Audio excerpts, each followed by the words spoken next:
Happy Monday. Welcome to the Healing She Got Faith Show. Welcome back. And if you're new here, hi, I'm Lily, and I'm so happy to have you here today. So, welcome to episode 49. Wow, I have really been recording since last November. This is crazy.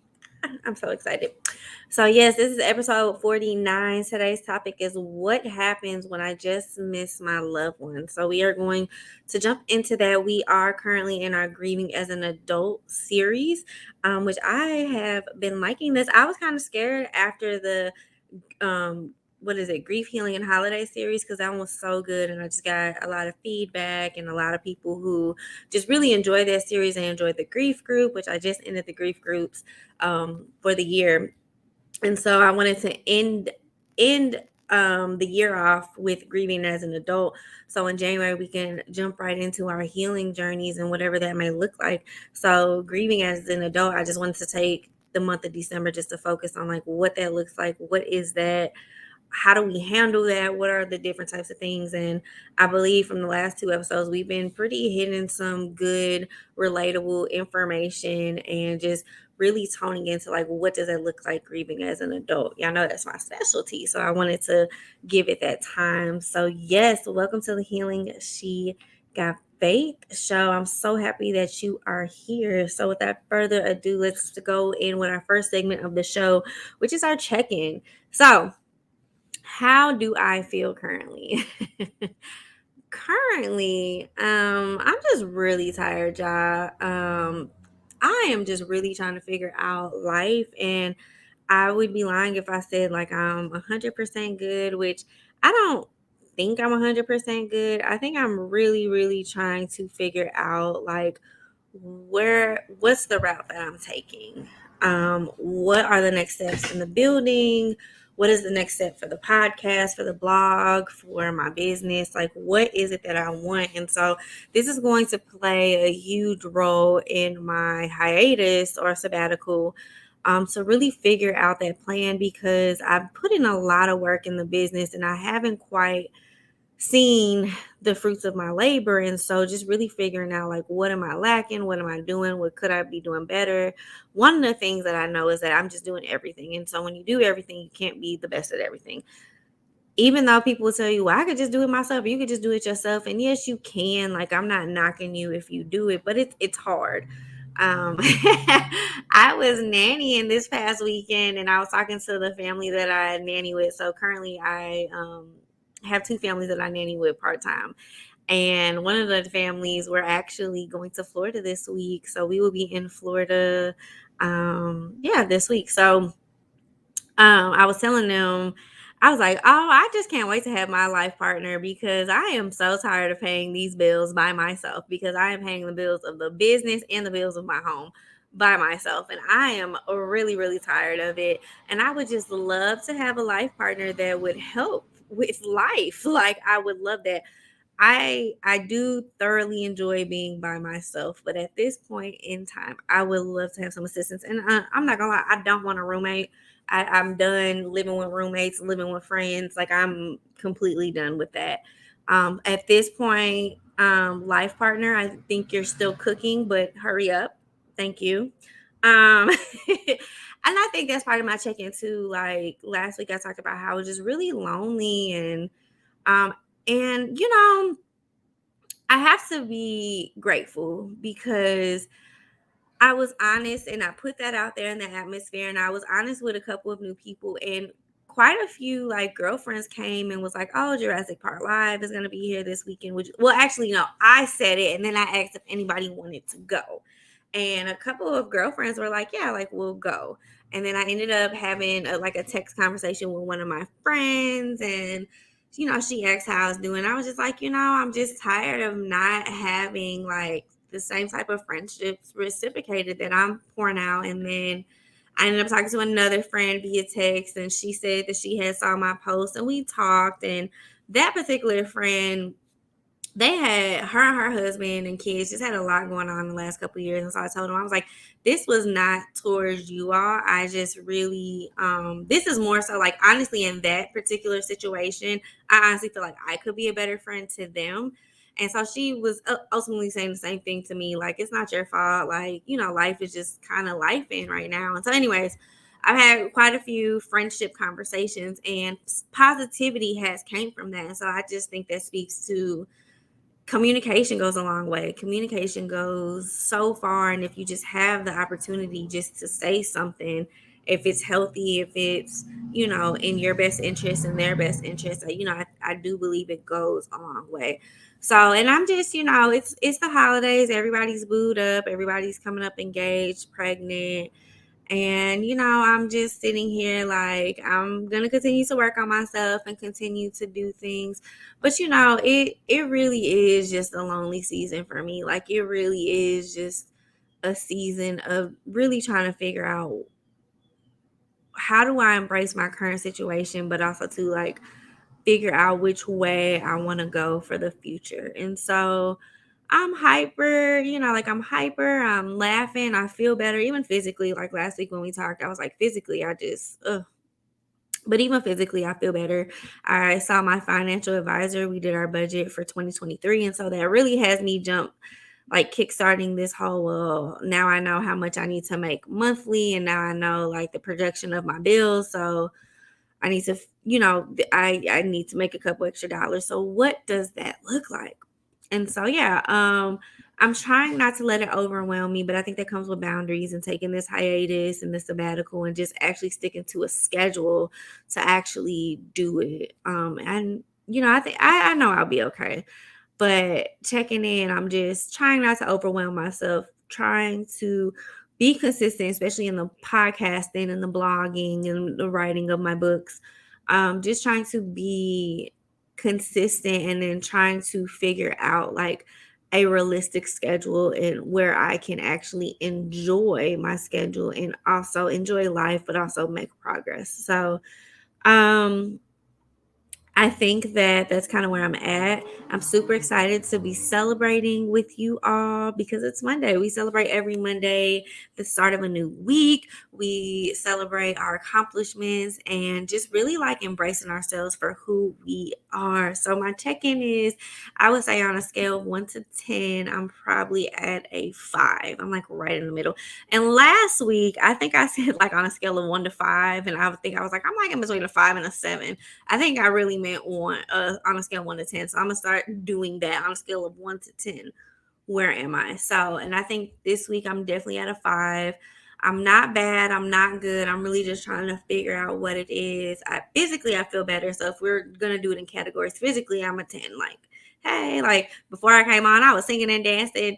Check TikTok, Instagram. I might post it on there sometime this week. But yeah, so I think with things like that, I'm just trying to figure it out, but I'm also trying not to overwhelm myself. So that is my check-in. So yes, all right. I hope that you are checking in with yourself as well.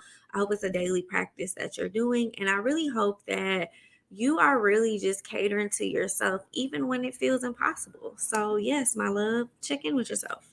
So we are moving on to our next segment of the show, which is the icebreaker. If you are new here, our icebreaker we do whether it's on the podcast, whether it's with a guest, whether it's at a conference, speaking engagement, professional development, we do the same icebreaker. It will never change.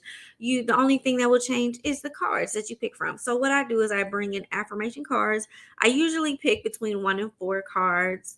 Today I have 4 from 2 different decks, and this is actually from um a local company. I met her on Instagram, and her deck of cards, the first one is called Be Encouraged from CEO of My Life, and Abundant Life from CEO of My Life. So we are going to start with Be Encouraged. And so basically what this does is I will read the card, or if you're with me, you read the card, we read it, we see if it resonates with us, and then we discuss why or why not.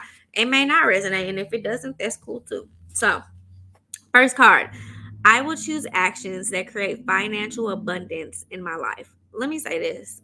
When I picked these cards prior to coming on camera, a, a good chunk of these cards talk about financial abundance, and I will speak on that. But this card says, I will choose actions that create financial abundance in my life. Card number 2. I will do everything with a spirit of excellence today. Card number 3, and this is from Abundant Life. I am wealthy in all aspects of life, spiritually, mentally, physically, emotionally, and financially. Card number 4, Abundant Life. I believe money is a renewable and limitless resource. Whew. So, like I said, I went to go talk to my financial advisor last week on Friday, and yeah, we had a 2-hour conversation talking about just different things, investments, credit card debt. Okay, credit card debt, more money, more revenue. Life is expensive. Trying to figure things out. And so I did my 2023 budget, which I need about $10 million a month. Just kidding, guys. Okay, I would choose actions that create financial abundance in my life. This resonates with me because in the last couple of weeks I've been in therapy, and obviously I just went to go talk to my financial advisor, and I've just been thinking about little habits that can save money, and even like picking up little jobs. So like maybe even going to work for my sister, putting my car on twirl, maybe doing Amazon Flex, maybe picking up more hours with nannying. Also too, like doing pitch decks for Healing She Got Faith, partnership proposals, things like that. So trying to create a balance of things that will bring me in more money, and trying to just make smarter decisions, like not eating Chick-fil-A every day, not going to Starbucks every day. Like I have a coffee machine here, and I have snacks and stuff here, and keeping food in the house. I actually started doing Hello Fresh, so I know that I get my meals every Wednesday, and Hello Fresh has actually been helping me a lot. Like I'm actually cooking at home. I'm actually doing things to change my lifestyle, and that's actually helping me in like my physical and um like my body and things like that. I'm trying to do so, that wellness aspect. And so I am definitely trying to create and choose actions that will help me in a holistic way. Second card, I will do everything with a spirit of excellence today. I think this just needs to be my affirmation for all of 2023, because I sleep on myself a lot, and I don't give myself credit. And I think from this point on, I really just need to operate from a spirit of excellence, because I am excellent and I'm really good at what I do, and I'm very passionate and I'm genuine and I'm authentic, and I need to stop sleeping on myself. Card number 3, I am wealthy in all aspects of life, spiritually, mentally, physically, emotionally. So in therapy, we are talking about this. Um, my therapist actually told me mentally she believes I'm there. Physically, we're working on it. Emotionally, I'm in tune.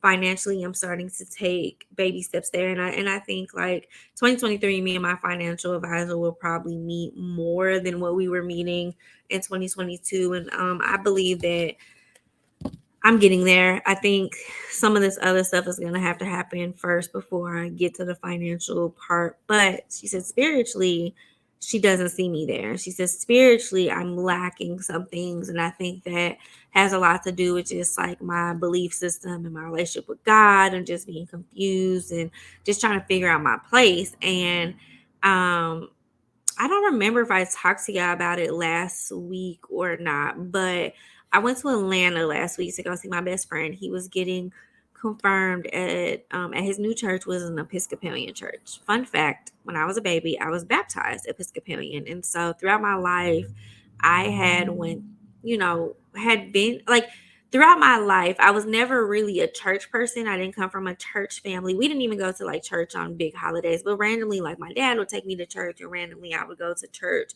with family and friends and things like that. But also too, like I got into high school and I was dipping and dabbing with churches, and then I really got into the church world in college, but it was more so of like non-denominations, very whitewashed. I was in a very white town, Trump red city. I mean, and it changed my perspective on the church, because people that I had prayed with and broke bread with when Michael Brown was murdered in St. Louis. Oh, these people showed their ass, honey. Jesus where? What Jesus did they believe in? Because it wasn't the Jesus that I had thought we believed in. So that's a whole nother podcast. I have to that's a whole nother podcast. Okay. Anyways, that just triggered me. But it changed my perspective on things. Fast forward to last week, I went to Atlanta with my best friend. Y'all, we kicked it. Like I got there on Friday night, we kicked it, but Sunday we were in church all day. And that was my first time I had been to church. And so the Episcopalian church that we were at is very traditional, but it was also modernized. But also too, it was very welcoming. Like even though it was traditional, like I didn't feel uncomfortable. I felt at home. I felt welcomed. I knew what was going on because they have pamphlets that literally tell you like what's coming next. And I just thought that was cool. The message was really good. The lady that spoke, she was awesome. She was awesome. I don't know. I think her name was Kathy. She was very just vibrant, animated, and I really loved it. And so we ended up going to like a young professionals event afterwards that was at the church. And that was really cool. I mean, we honestly talked about a lot. And what I loved most about it was like in the Episcopalian church, like you believe in the Father, Son, and Holy Spirit, but you also have your separate beliefs, and they're welcoming of that. We talked about drinking. We talked about like writing a sermon while drinking. And it was very much so like welcoming and like, where are you in your walk with God and how can we support you? And I loved that. Like I absolutely adore that. So then after that, me and my best friend, we went to another brunch and then we came back for his confirmation. And so like we were in church all day, but even the bishop that spoke, I found out he had a podcast, y'all. So yeah, I know I downloaded it and I'm definitely gonna check it out. But he was just like he was really upfront with it. Like he was really like excuse me, y'all. He was really just upfront with it, like just discussing like he was like, look around, look at all these diverse people. I don't think any of us have ever been in a room this diverse. And the church was packed from the front row all the way to the back, and it was very, very diverse. And he was like, I'm damn proud of y'all to be here. And I love that. Y'all know I love me a good cuss word. Like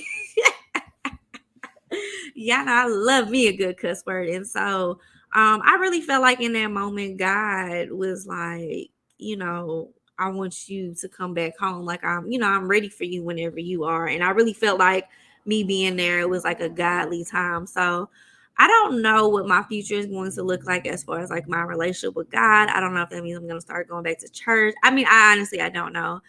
I know what I'm doing right now is I pray. And I typically pray by writing in my journal.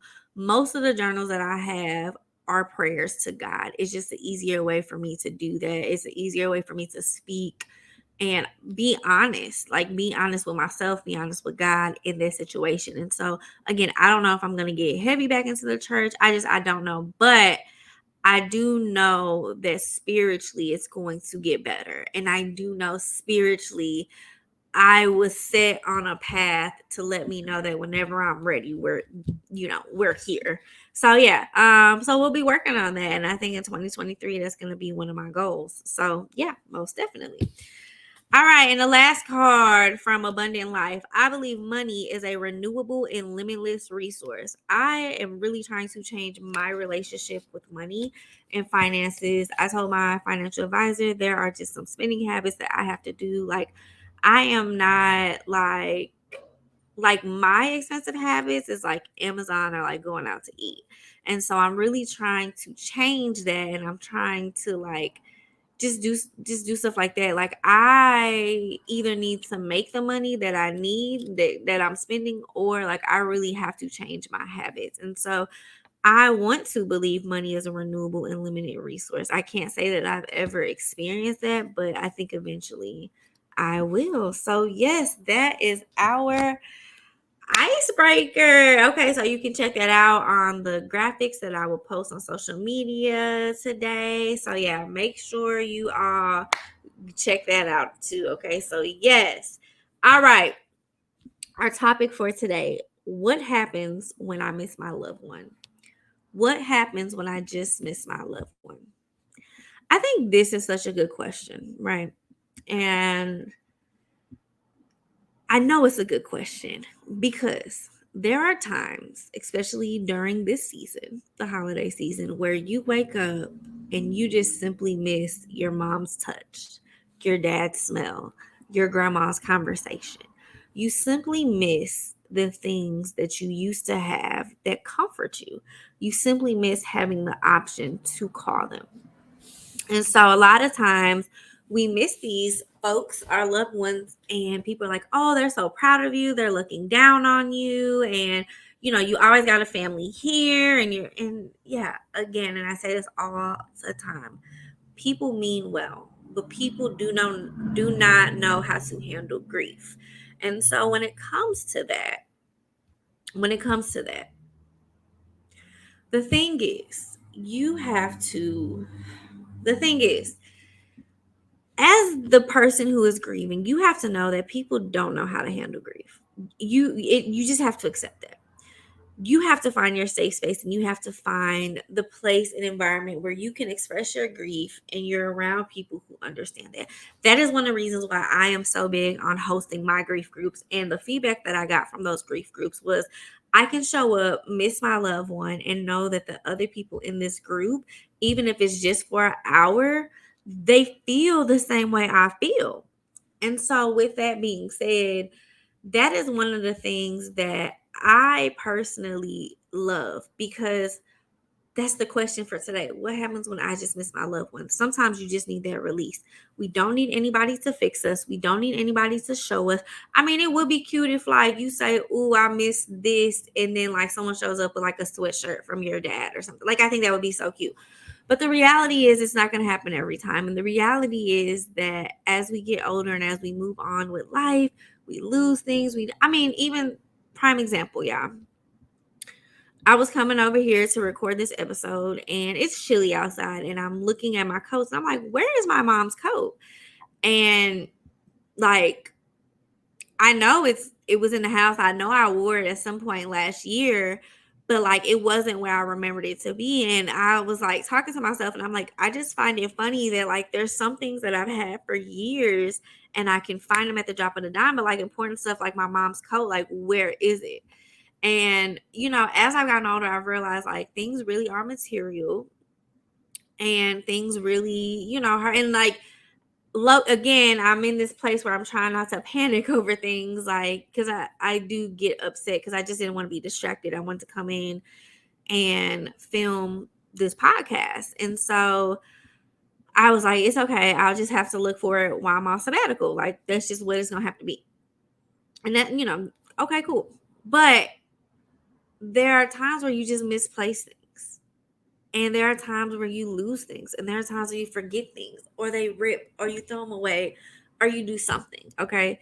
There are times when that happens. And sometimes you're like, man, I just really miss them. And I just really want to hold them. And this was the only thing I had close to them, and this and that and the other. And yeah, it gets frustrating. So what happens? And I'm gonna tell you, honestly, what happens is up to you.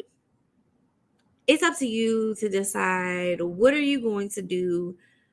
How do you want it to happen? How do you want it to move forward? For me, when I miss my mom and dad, I honestly, yeah, I just get quiet and I sit back and I remember things.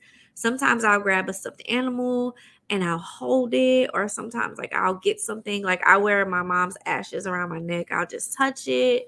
Because honestly, God, truth is, no matter if you have their material things or not, you're still going to miss them. And honestly, a lot of us just need a safe place to be able to miss our loved ones, the situations, even if it's a relationship. Like, let's say you was in a 10-year relationship and you broke up, and maybe I even moved on, or whatever the case may be. And you just need to be like, man, this time last year I was in a relationship and I just miss whatever. Maybe you miss the comfort. Maybe you miss the good morning text messages. Maybe you miss the person. Who knows? But sometimes you just sit there and you just need that safe space to say, like, I miss this. It doesn't mean you're not grateful for what you currently have, but we're human and we have the right to feel what we feel. We are human, y'all. And I think that is the most important thing that I could say to any of us. We are human. And, unfortunately, with human characteristics, there are certain things that we are like, listen, this is where I'm at with it. Okay. Like, doesn't mean I'm not grateful, but I miss X, Y, and Z. So when you start to miss your loved one, you really just need that safe space to just be able to miss them. You need that permission to yourself. So I always talk to you about giving yourself permission to grieve. So you need that permission to say, hey, this is where I'm at. Okay, I miss this person. I'm going to give myself space to do this. And then you also need to be surrounded by people or an environment or things that allow you to miss that person. So or thing. Y'all know, if you're new here and you're like, why do you keep saying thing? We believe at Healing She Got Faith, grief is beyond death. So we believe that, yes, it definitely has to do with death and losing a loved one, but also, too, it could be losing a house, a job transfer, a breakup, a friendship, or whatever the case may be. So grief is more than what we're taught. Grief, there's a lot to grief. So you need that safe space to be able just to grieve. And that's one of the reasons why I have the memorial wall at the building. That's one of the reasons why I was so adamant about having a building, as a place where you could just come and be. You can fall on the ground and cry. You can throw a tantrum. I will even give you something to break if you need it, if you need to. So when you start to miss that person, one, give yourself permission to miss it. And two, you just need a safe space. And unfortunately, like, I don't have an A+B=C formula, but I can guarantee you, if you give yourself permission to grieve and you put yourself around an environment that allows you to grieve, you would be in a better place to grieve whatever you loved and whatever you lost. Make sense? I hope it does. So what happens when I just miss my loved one? The answer is, it's up to you. Give yourself permission to grieve. Find a safe environment to grieve. Okay, y'all? So, yes, that was the episode. It was short. Sorry.